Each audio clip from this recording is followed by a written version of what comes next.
Welcome student, આજે આપણે નવો ટોપિક સ્ટાર્ટ કરીશું ક્ષાર પરિવાર. તો સ્ટુડન્ટ, ક્ષાર પરિવાર કોને કહેવાય આપણે તેની વ્યાખ્યા સમજી લઈએ, પછી તેનો મતલબ સમજીએ. બહુ સિમ્પલ છે, સહેલું છે કે એવા ક્ષાર કે જેમાં સરખા ધન આયન અથવા ઋણ આયન હોય તેના ક્ષાર પરિવાર કહે છે. કે આપણે ક્ષાર લેવાના, એક ક્ષારની અંદર જોવાનું કે એમાં સરખા ધન આયન કયા છે અથવા તો સરખા ઋણ આયન કયા છે, તેના ઉપરથી આપણે કહી શકીએ કે તે કયા ક્ષાર પરિવારના છે. આપણે એક્ઝામ્પલ જોઈએ એટલે તમને ખ્યાલ આવશે કે આપણે થોડા ક્ષાર લઈ લઈએ. Sodium chloride, sodium sulphate, sodium carbonate, sodium hydrocarbonate. બરાબર. હવે આ જે ચારેય ક્ષાર છે, એક ક્ષાર એ ચારની અંદર જોઈએ કે એમાંની અંદર જે ધન આયન છે તે ધન આયન કયા છે? Na+Cl-, સોડિયમ ધન આયન છે. Na2SO4 એટલે કે Na+SO4-2. બરાબર. જે બીજો ક્ષાર છે એની અંદર જે ધન આયન તે કયો છે? Na+. એવી જ રીતે Na+CO3-2. સમજાય છે સ્ટુડન્ટ? તો આજે ચારેય ક્ષાર છે એ ચારેય ક્ષારની અંદર જે ધન આયન છે તે ધન આયન કોણ છે? સોડિયમ છે, Na+. એટલે આપણે વ્યાખ્યા મુજબ સમજીએ. જો શું થાય કે એવા ક્ષાર કે જેમાં સરખા ધન આયન હોય, આની અંદર સરખા ધન આયન કયા છે? સોડિયમ છે. બરાબર. તો આજે ક્ષાર છે એ ક્ષારને સોડિયમ ક્ષાર પરિવાર કહેવાય, કે સોડિયમ પરિવારના ક્ષાર છે. સમજાય છે કે એની અંદર ધન આયન અથવા તો ઋણ આયન બંનેમાંથી જે સરખા હોય એની ઉપરથી આપણે કહી શકીએ. બહુ સિમ્પલ છે, સહેલું છે. બરાબર સ્ટુડન્ટ. એવી જ રીતે આપણે જો બીજા એક્ઝામ્પલ જોઈએ તો ક્લોરાઇડના ક્ષાર પરિવાર જોઈએ તો કયા કયા આવશે? Sodium chloride, potassium chloride, magnesium chloride, calcium chloride. તો આ જે બધા ક્ષાર છે એ બધા ક્ષારની અંદર શું છે કે જે ક્લોરીન છે તે ક્લોરીન ઋણ આયન તરીકે છે. બરાબર. Cl-, Cl-, Cl-. સમજાય છે સ્ટુડન્ટ? તો આ જે ક્ષાર પરિવાર છે એ ક્ષાર પરિવાર કોનો છો? ક્લોરાઇડનો ક્ષાર પરિવાર. એવી જ રીતે હવે આ એક્ઝામ્પલ જુઓ કે આ જે બંને ક્ષાર છે, બંને ક્ષાર ઉપરથી તમે કહી શકો કે જે ક્ષાર છે એ ક્ષાર કયા પરિવારના છે. બરાબર. કે જેવી રીતે આ સોડિયમ ક્ષાર પરિવાર છે એની અંદર બધામાં સોડિયમ ધન આયન છે. આ ક્લોરાઇડ ક્ષાર પરિવાર છે, આ બધા એક્ઝામ્પલની અંદર ક્લોરીન ઋણ આયન તરીકે છે. એવી જ રીતે આ એક્ઝામ્પલની અંદર તમે કહી શકો કે આ જે ક્ષાર છે તે ક્ષાર કયા પરિવારના છે. બરાબર. તમે ઇઝીલી કહી શકો કે આ જે ક્ષાર છે તે ક્ષાર મેગ્નેશિયમ ક્ષાર પરિવારના છે. કારણ કે આ જે બંને ક્ષાર છે તે બંને ક્ષારની અંદર જે મેગ્નેશિયમ છે તે મેગ્નેશિયમ ધન આયન તરીકે છે. સમજાય છે? એક માર્કમાં પૂછાઈ શકે છે સ્ટુડન્ટ આ ટાઈપનો ક્વેશ્ચન.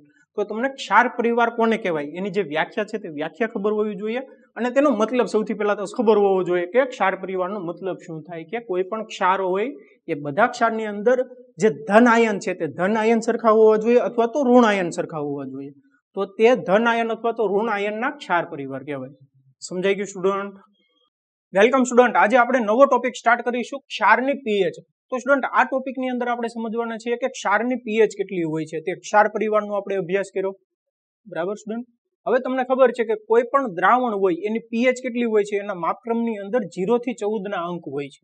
બરાબર સ્ટુડન્ટ. અને તમને ખબર છે કે જો દ્રાવણ એસિડિક હોય તો તેની પીએચ કેટલી હોય છે? 0 થી 7 ની વચ્ચે હોય છે. એવી જ રીતે જો દ્રાવણ બેઝિક હોય તો તેની પીએચ કેટલી હોય છે? 7 થી 14 ની વચ્ચે હોય છે.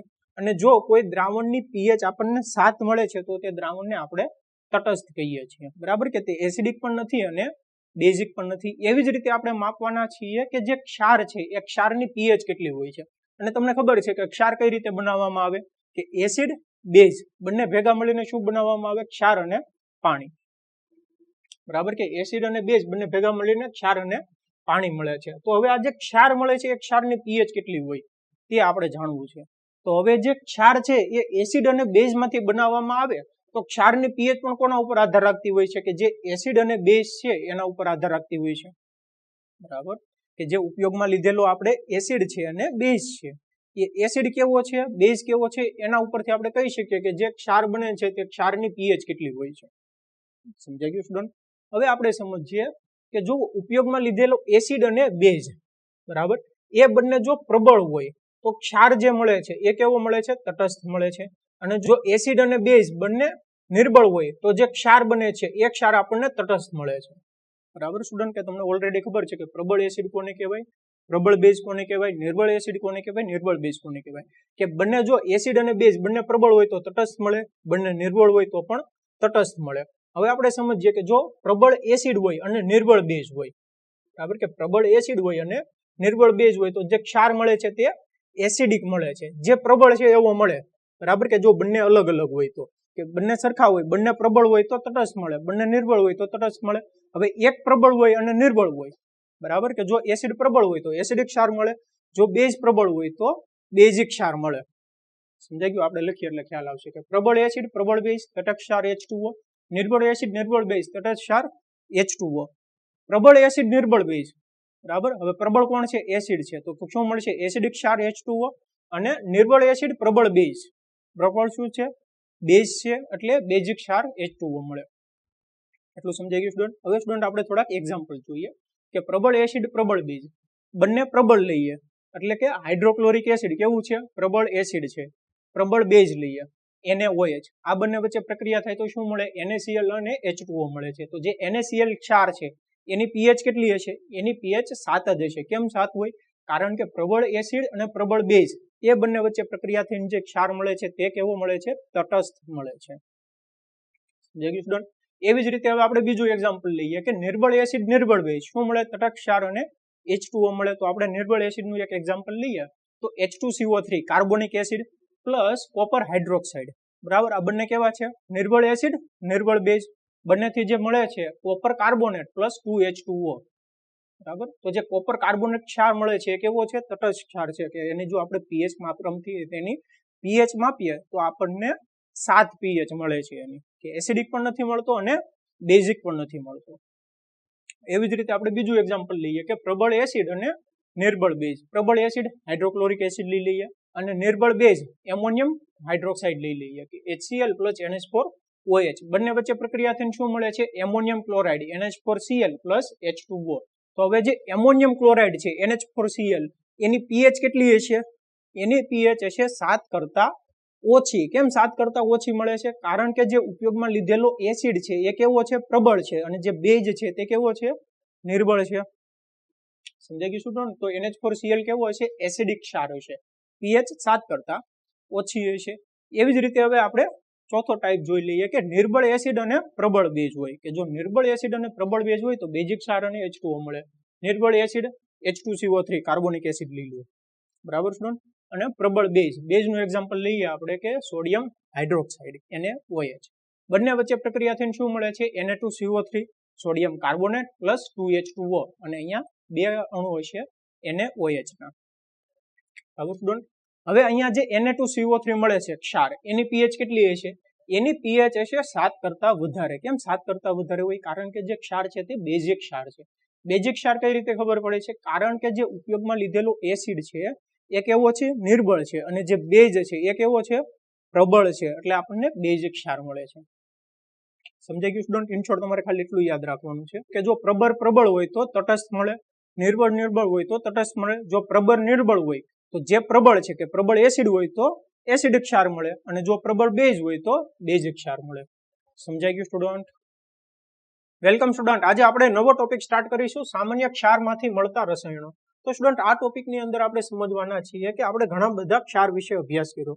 એમાં જે સામાન્ય ક્ષાર છે, સામાન્ય ક્ષાર એટલે કે સોડિયમ ક્લોરાઇડ જે NaCl છે એ NaCl ને સામાન્ય ક્ષાર કહે છે. કે સામાન્ય ક્ષારમાંથી જે રસાયણો મળે છે તે કયા કયા રસાયણો મળે છે જે આપણે રોજિંદા જીવનમાં ઉપયોગ કરીએ છીએ અને તેના ઉપયોગ ક્યાં ક્યાં થાય છે તે આપણે આ ટોપિકની અંદર સમજવાના છે. તો જે સામાન્ય ક્ષાર છે, સામાન્ય ક્ષારમાંથી normally sodium hydroxide, baking soda, washing soda અને વિરંજન પાવડર મળે છે. હવે આ જે રસાયણો છે કે sodium hydroxide, baking soda, washing soda, વિરંજન પાવડર, તેનો ઉપયોગ ક્યાં ક્યાં થાય છે એ આપણે આ ટોપિકની અંદર સમજવાના છે. તો સૌથી પહેલા તો જોઈએ સોડિયમ હાઇડ્રોક્સાઇડ.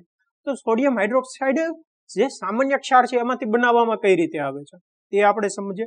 પછી તેનો ઉપયોગ ક્યાં થાય છે તે આપણે સમજીએ. તો જો કઈ રીતે બનાવવામાં આવે છે, તો આવી રીતે એક બીકર જેવું લીધું, બરાબર. તેની અંદર અહીંયા જે ભાગ છે આ ભાગમાંથી દરિયાનું ક્ષારીય પાણી, જે ખારું પાણી હોય ને દરિયાનું પાણી, એ નાખવામાં આવે છે. એનો મતલબ એમ છે કે તમને ખબર છે કે જે મીઠું છે, મીઠું ક્યાંથી મળે?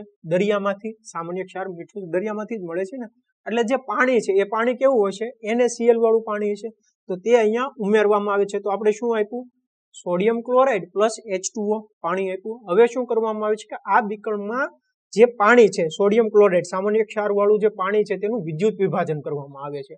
એટલે કે એક એનોડ લીધો, કેથોડ લીધો, તેમાંથી વિદ્યુત પસાર કરવામાં આવે. જો તેમાંથી વિદ્યુત પસાર કરવામાં આવે તો શું થાય છે કે આ જે ભાગ છે, બરાબર, કેથોડનો ભાગ, તો અહીંયા શું ભેગું થાય છે? અહીંયા સોડિયમ હાઇડ્રોક્સાઇડ ભેગો થાય છે.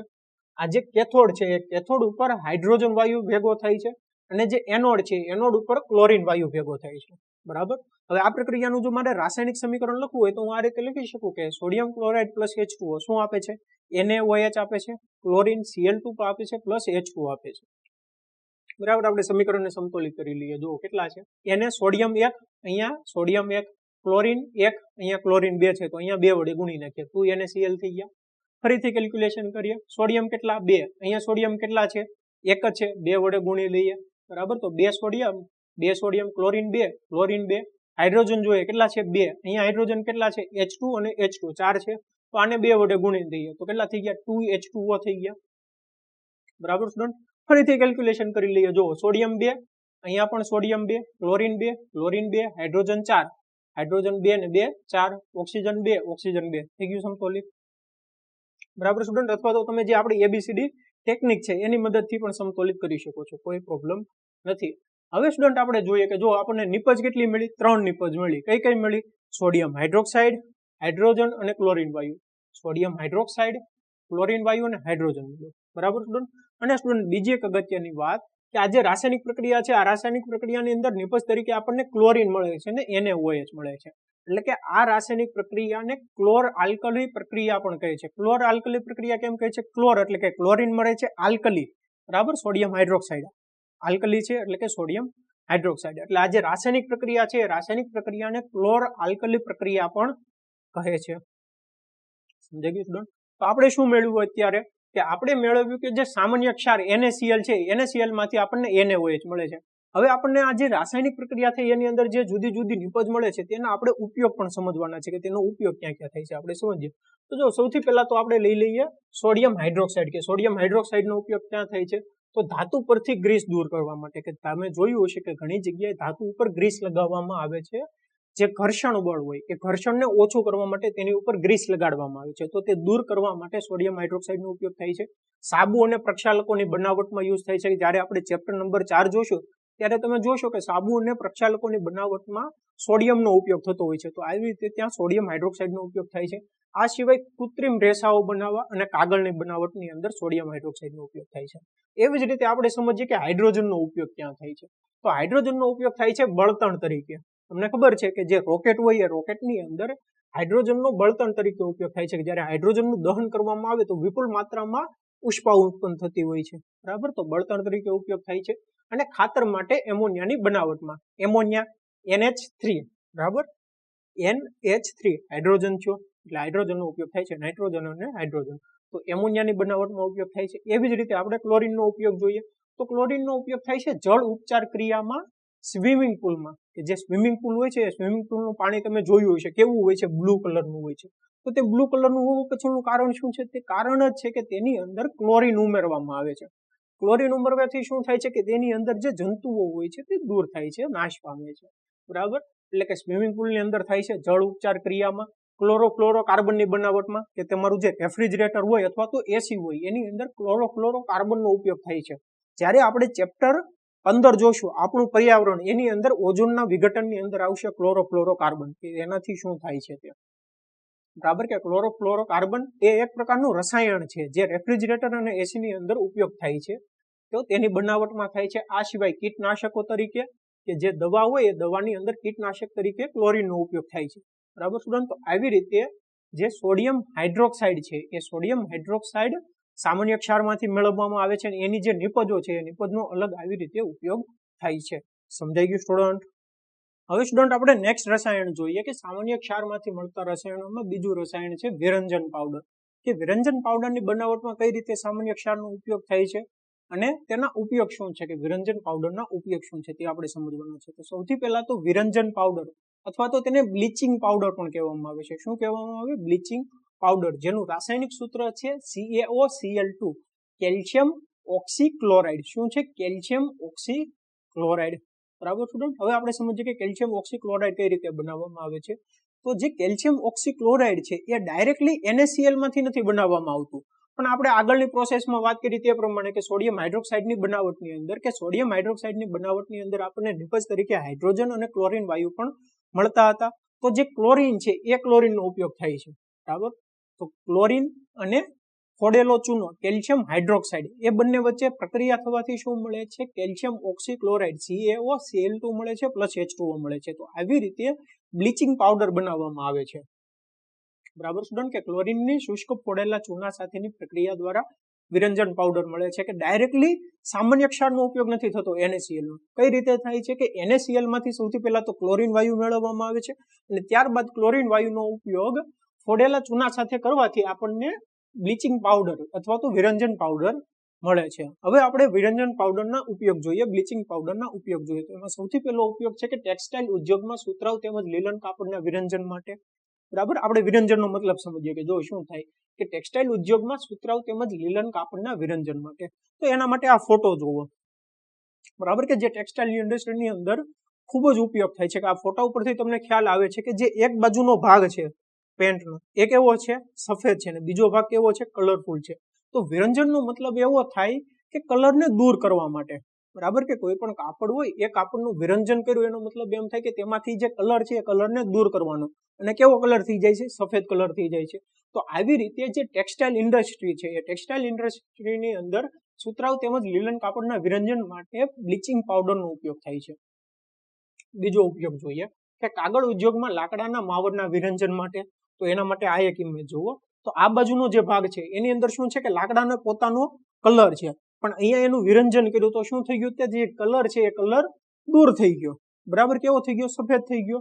એટલે કે કાગળ ઉદ્યોગમાં આપણું જે કાગળ હોય એ કેવું હોય? સફેદ કલરનું હોય, પણ લાકડાનો પોતાનો કલર હોય છે. બરાબર, કે જે પથ્થર જેવા કલરનો હોય છે. બરાબર, પણ બ્લીચિંગ કરવાથી શું થાય છે કે તે કલર દૂર થઈ જાય છે. એટલે એના માટે કાગળ ઉદ્યોગમાં લાકડાના માવાના વિરંજન માટે બ્લીચિંગ પાવડરનો ઉપયોગ થાય છે. ત્રીજો ઉપયોગ જોઈએ કે લોન્ડ્રીમાં કપડાના વિરંજન માટે. હવે તમને એવો ડાઉટ થતો હોય કે સર આપણે લોન્ડ્રીની અંદર કપડાની અંદર પણ બ્લીચિંગ પાવડરનો ઉપયોગ કરીએ છીએ, તો ત્યારે તો કલર દૂર નથી થતો, પણ ત્યારે જે બ્લીચિંગ પાવડર હોય છે એ બ્લીચિંગ પાવડર ખૂબ જ નહિવત પ્રમાણમાં હોય છે. બરાબર, કે બ્લીચિંગ પાવડરનો ઉપયોગ કરવાથી જે કપડાં છે એ ચોખ્ખા થઈ જાય છે. એનું કારણ શું છે? એનું કારણ એવું છે કે જે બ્લીચિંગ પાવડર છે તે ખૂબ જ નહિવત પ્રમાણમાં હોય છે. એની જગ્યાએ જ્યારે આપણે ઉપરના બે એક્ઝામ્પલની વાત કરીએ કે ટેક્સટાઇલ ઉદ્યોગમાં અને કાગળ ઉદ્યોગમાં, તો ત્યારે બ્લીચિંગ પાવડર વધુ પ્રમાણમાં લેવામાં આવે છે. જો અહીંયા પણ તમે બ્લીચિંગ પાવડર વધુ પ્રમાણમાં લ્યો તો શું થાય છે કે જે તમારા કપડાં છે કપડામાંથી એનો જે કલર છે તે દૂર થઈ જાય છે. બરાબર, તો લોન્ડ્રીમાં કપડાના વિરંજન માટે. ચોથું ઉપયોગ જોઈએ કે ઓક્સિડેશન કરતા તરીકે. તમને ખબર છે કે ઓક્સિડેશન પ્રક્રિયા કોને કહેવાય? કે એવી રાસાયણિક પ્રક્રિયા કે જે પ્રક્રિયકની અંદર ઓક્સિજન ઉમેરાય અથવા તો હાઇડ્રોજન દૂર થાય તો તેવી પ્રક્રિયાને ઓક્સિડેશન પ્રક્રિયા કહેવાય. હવે ઓક્સિડેશન કરતા તરીકે એટલે કે જે બ્લીચિંગ પાવડર છે તે બ્લીચિંગ પાવડર ઓક્સિડેશન કરતા તરીકે ઉપયોગ થાય છે કે તેના કારણે બીજો જે પ્રક્રિયક છે એ પ્રક્રિયકની અંદર ઓક્સિજન ઉમેરાય છે. સમજાય છે કે ઓક્સિડેશન કરતાનો મતલબ શું છે? કે પ્રક્રિયકની અંદર ઓક્સિજન ઉમેરવા પાછળનું કારણ શું હોય છે? બ્લીચિંગ પાવડર હોય છે. તો ઓક્સિડેશન કરતા તરીકે ઘણી બધી જગ્યાએ ઉપયોગ થાય છે, તમારે ડિટેલમાં સમજવાની જરૂર નથી, ખાલી એટલું યાદ રાખી લો કે ઓક્સિડેશન કરતા તરીકે. પાંચમો ઉપયોગ જોઈએ કે પીવાના પાણીને જંતુમુક્ત કરવા માટે. બરાબર, કે જે તમારું પીવાનું પાણી હોય એને જંતુમુક્ત કરવા માટે પણ વિરંજન પાવડરનો ઉપયોગ થાય છે. સમજાઈ ગયું સ્ટુડન્ટ? હવે આપણે નેક્સ્ટ રસાયણ જોઈએ કે બેકિંગ સોડા. કે બેકિંગ સોડા અથવા તો ખાવાનો સોડા, તેને પણ સોડિયમ ક્લોરાઇડમાંથી મેળવવામાં આવે છે. અને બેકિંગ સોડાનું રાસાયણિક સૂત્ર છે NaHCO3, સોડિયમ હાઇડ્રોજન કાર્બોનેટ. શું છે? Sodium hydrogen carbonate, NaHCO3. તો સ્ટુડન્ટ, હવે આપણે સમજીએ કે કઈ રીતે સામાન્ય ક્ષારમાંથી સોડિયમ હાઇડ્રોજન કાર્બોનેટ મેળવવામાં આવે છે. તો સોડિયમ ક્લોરાઇડના જલીય દ્રાવણમાં કાર્બન ડાયોક્સાઇડ અને NH3 એમોનિયાને પસાર કરતા સોડિયમ હાઇડ્રોજન કાર્બોનેટ એટલે કે બેકિંગ સોડા બને છે. આપણે રાસાયણિક સમીકરણ લખીએ તો સોડિયમ ક્લોરાઇડ પ્લસ H2O એનું જલીય દ્રાવણ એટલે કે સોડિયમ ક્લોરાઇડ પ્લસ H2O, અને આ જે દ્રાવણ છે એ દ્રાવણમાંથી કાર્બન ડાયોક્સાઇડ અને NH3 ને પસાર કરવાનું છે એટલે કે પ્લસ CO2 પ્લસ NH3. આપણને શું મળે છે? Sodium hydrogen carbonate NaHCO3 plus NH4Cl ammonium chloride. બરાબર સ્ટુડન્ટ? તો આવી રીતે આપણને NaHCO3 સોડિયમ હાઇડ્રોજન કાર્બોનેટ એટલે કે ખાવાનો સોડા મળે છે. સમજાઈ ગયું સ્ટુડન્ટ? બહુ જ સિમ્પલ છે. તમારે ખાલી એટલું યાદ રાખવાનું છે કે આપણને જે સોડિયમ ક્લોરાઇડ છે એ સોડિયમ ક્લોરાઇડનું જે જલીય દ્રાવણ છે એની અંદર આપણને CO2 અને NH3 કાર્બન ડાયોક્સાઇડ અને NH3 પસાર કરવાથી ખાવાનો સોડા મળે છે. બરાબર, હવે આપણે ઉપયોગ જોઈએ કે ખાવાના સોડાનો ઉપયોગ ક્યાં થાય છે. તો એનો પહેલો જ ઉપયોગ છે પાઉં અથવા તો કેકની બનાવટમાં. કઈ રીતે થાય છે આપણે સમજીએ કે તમે જોયું હશે કે જે પાઉં છે કેક છે, આ જે બધી આઈટમ છે એ કેવી હોય છે? ખૂબ જ પોચી અને નરમ હોય છે.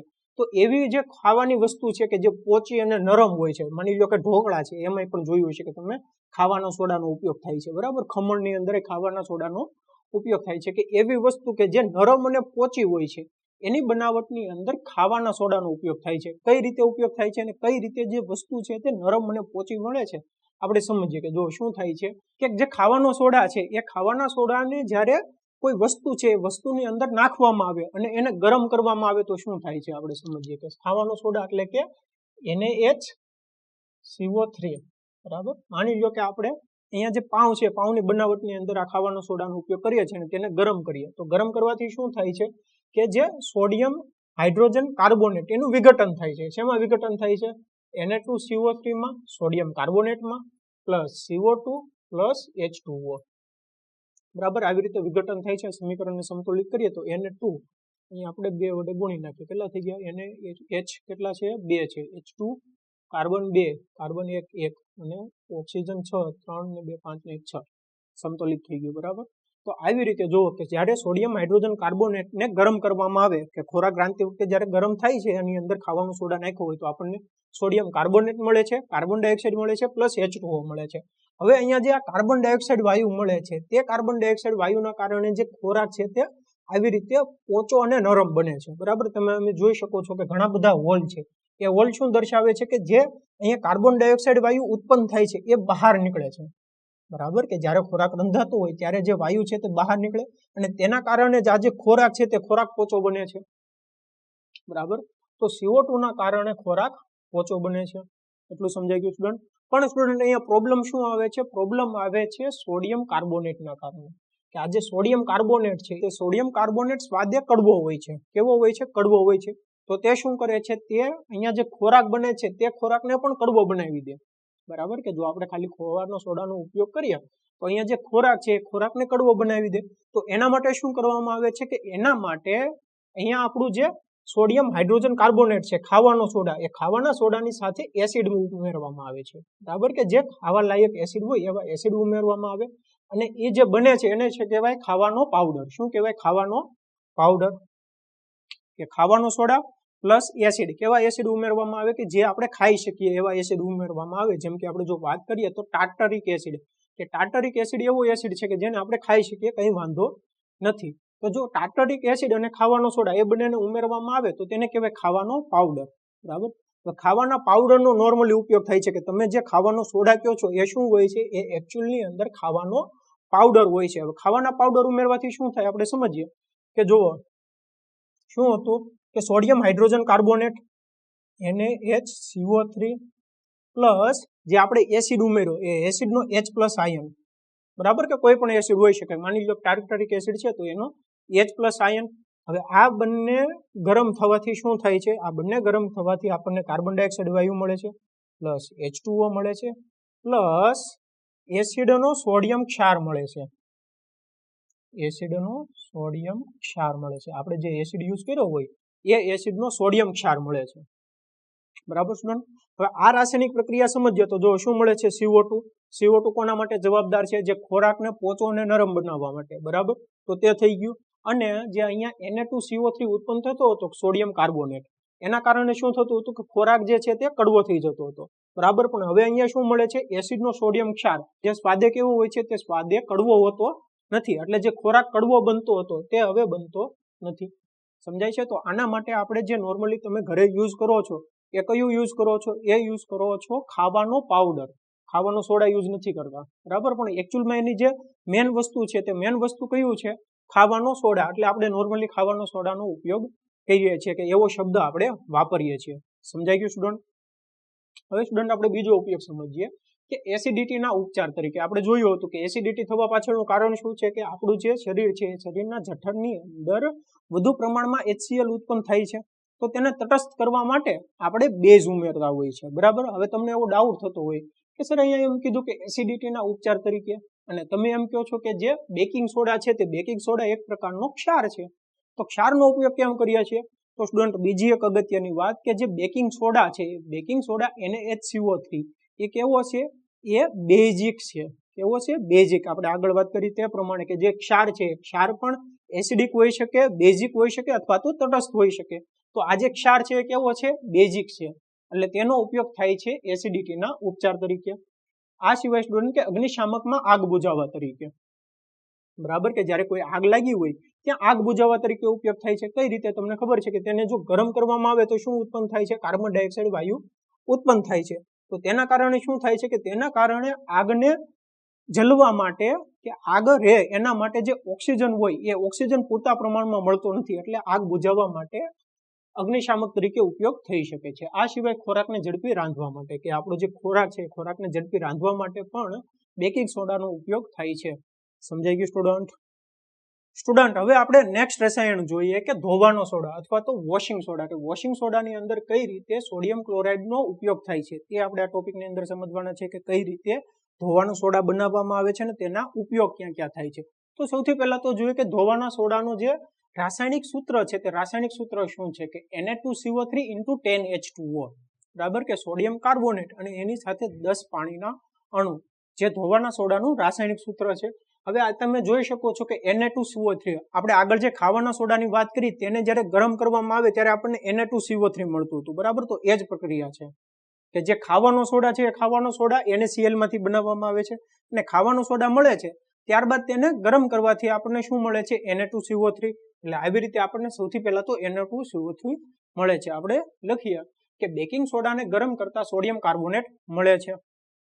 બરાબર, કે ડાયરેક્ટલી સોડિયમ ક્લોરાઇડનો ઉપયોગ નથી થતો, કે સોડિયમ ક્લોરાઇડમાંથી સૌથી પહેલા તો ખાવાનો સોડા બનાવવામાં આવે છે, ત્યારબાદ ખાવાના સોડાને ગરમ કરવાથી સોડિયમ કાર્બોનેટ મળે છે.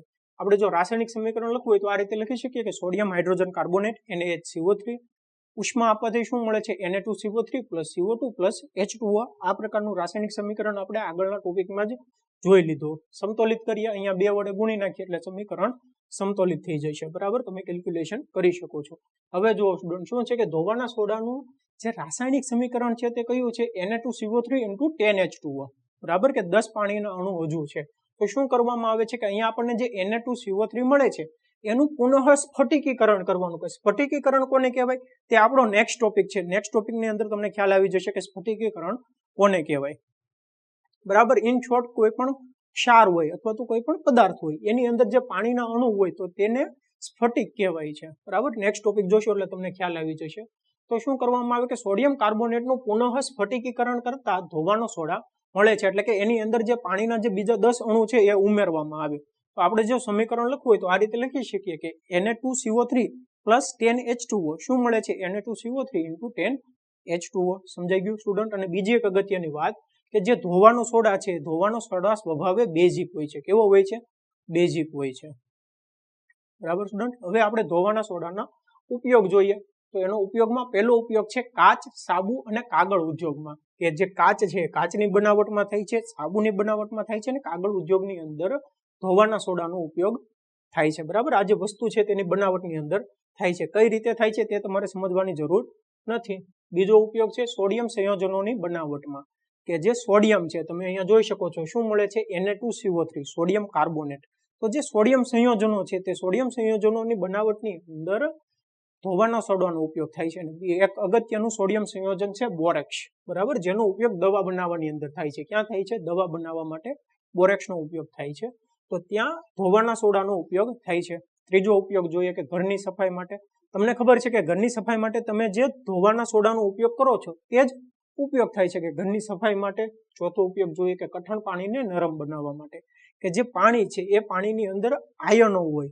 બરાબર, કે જો કેલ્શિયમ અને સોડિયમ જેવા આયનો હોય તો તેને કઠણ પાણી કહેવાય, મેગ્નેશિયમ જેવા આયનો હોય, અને તેને નરમ બનાવવા માટે Na2CO3 નો ઉપયોગ થાય છે. આપણે જ્યારે ચેપ્ટર નંબર 4 જોશું ત્યારે તેની અંદર સાબુ અને પ્રક્ષાલકો નામનો ટોપિક આવશે. ત્યારે તમને સમજાઈ જશે કે કઠણ પાણી કોને કહેવાય, નરમ પાણી કોને કહેવાય અને કઈ રીતે સોડિયમ કાર્બોનેટનો ઉપયોગ થાય છે કઠણ પાણીને નરમ બનાવવા માટે. સમજાઈ ગયું સ્ટુડન્ટ? Welcome student. આજે આપણે નવો ટોપિક સ્ટાર્ટ કરીશું કે ક્ષારના સ્ફટિક શુષ્ક હોય છે? Question mark. મતલબ તમને ખબર છે કે કોઈ પણ ક્ષાર હોય અને એના જે સ્ફટિક છે એ સ્ફટિક કોને કહેવાય? તો સૌથી પહેલા તો આપણે સ્ફટિક જળની વ્યાખ્યા સમજી લઈએ એટલે તમને ખ્યાલ આવશે. સ્ફટિક જળ કોને કહેવાય? કે કેટલાક સંયોજનના સ્ફટિક શુષ્ક દેખાવા છતાં પણ તેમાં પાણીના કેટલાક અણુઓ જોડાયેલા હોય છે. આ પાણીના અણુઓને સ્ફટિક જળ કહે છે. બરાબર, કે અમુક એવા ઘણા બધા ક્ષાર હોય અથવા તો સંયોજન હોય કે જે શુષ્ક દેખાય છે. શુષ્ક દેખાય મતલબ એમ થાય કે તે ભીના નથી દેખાતા. બરાબર, આમ કોરા હોય તેને શુષ્ક કહેવાય કે શુષ્ક દેખાય છે. પણ શું હોય છે કે એની અંદર પાણીના અણુઓ હોય છે. બરાબર, તો તેને સ્ફટિક જળ કહેવાય. કે જેવી રીતે આપણે પહેલા ચેપ્ટરમાં કર્યું હતું, યાદ કરો, ફેરસ સલ્ફેટ લીધો તો ફેરસ સલ્ફેટના જે સ્ફટિક છે તે ફેરસ સલ્ફેટની સ્ફટિકની અંદર પાણીના કેટલા અણુઓ હતા? 7 અણુઓ હતા. ફેરસ સલ્ફેટના સ્ફટિકનું સૂત્ર શું હતું? FeSO4 × 7H2O. આપણે જે વિઘટન પ્રક્રિયા જોઈ તે વિઘટન પ્રક્રિયાની અંદર પહેલો એક્ઝામ્પલ લીધો હતો.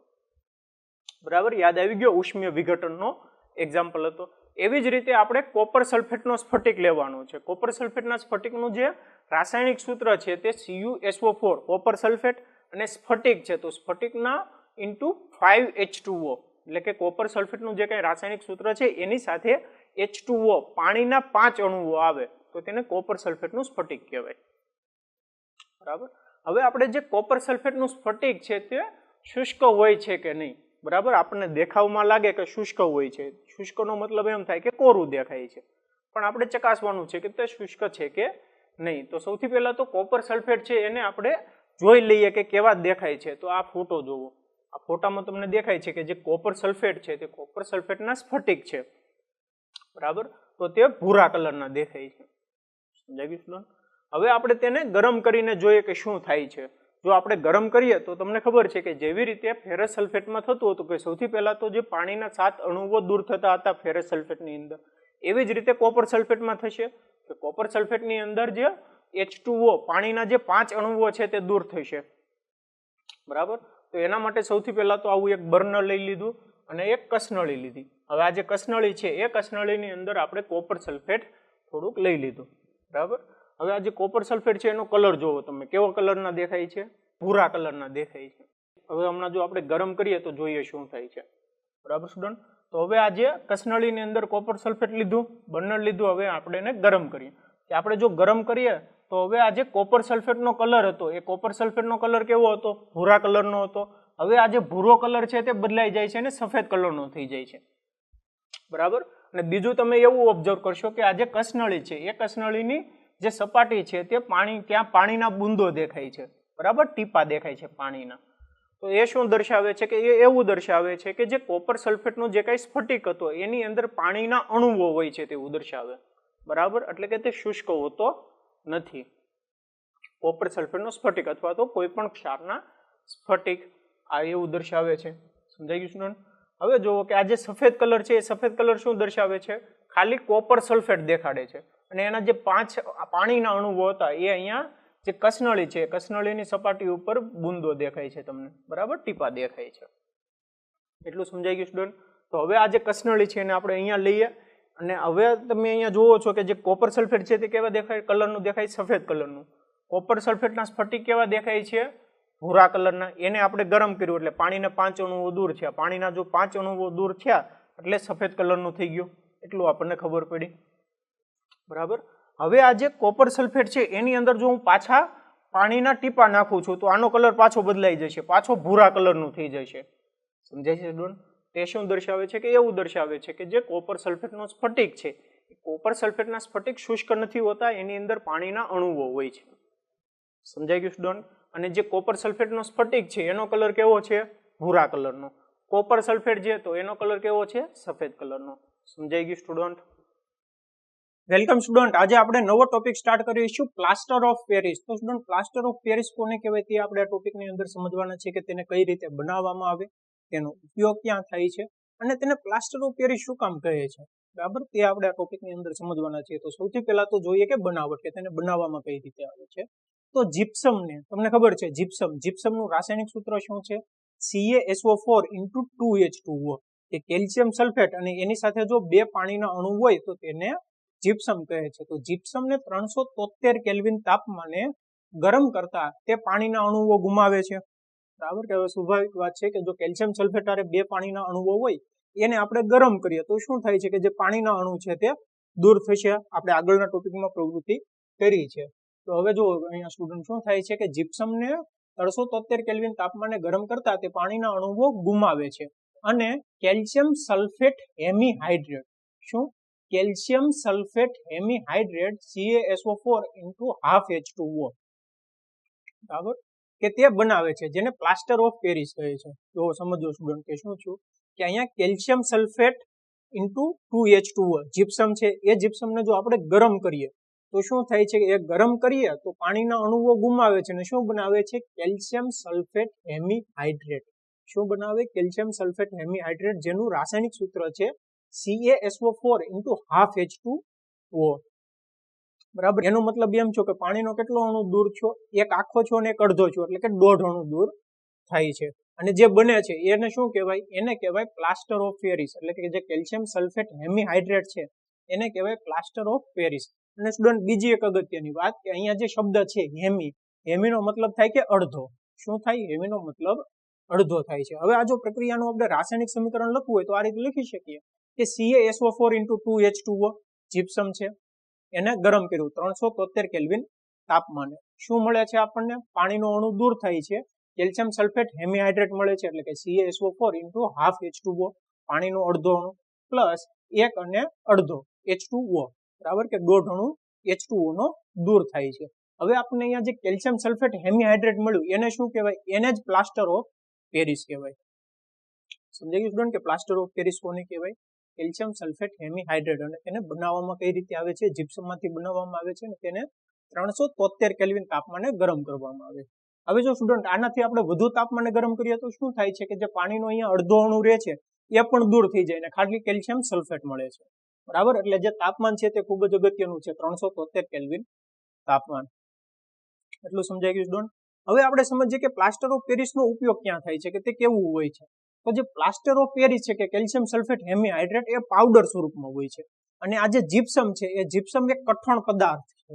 શું છે? જીપ્સમ કઠણ પદાર્થ છે અને કેલ્શિયમ સલ્ફેટ હેમીહાઇડ્રેટ હોય એ એક પાવડર સ્વરૂપમાં હોય છે. બરાબર, હવે જો આપણે ઉપયોગ કઈ રીતે કરીએ.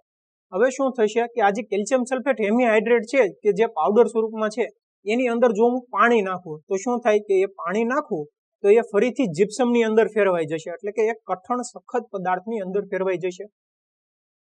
સમજાય છે કે જે પ્લાસ્ટર ઓફ પેરિસ છે, પ્લાસ્ટર ઓફ પેરિસની અંદર જો હું પાણીના અણુ ફરીથી નાખું તો શું થાય?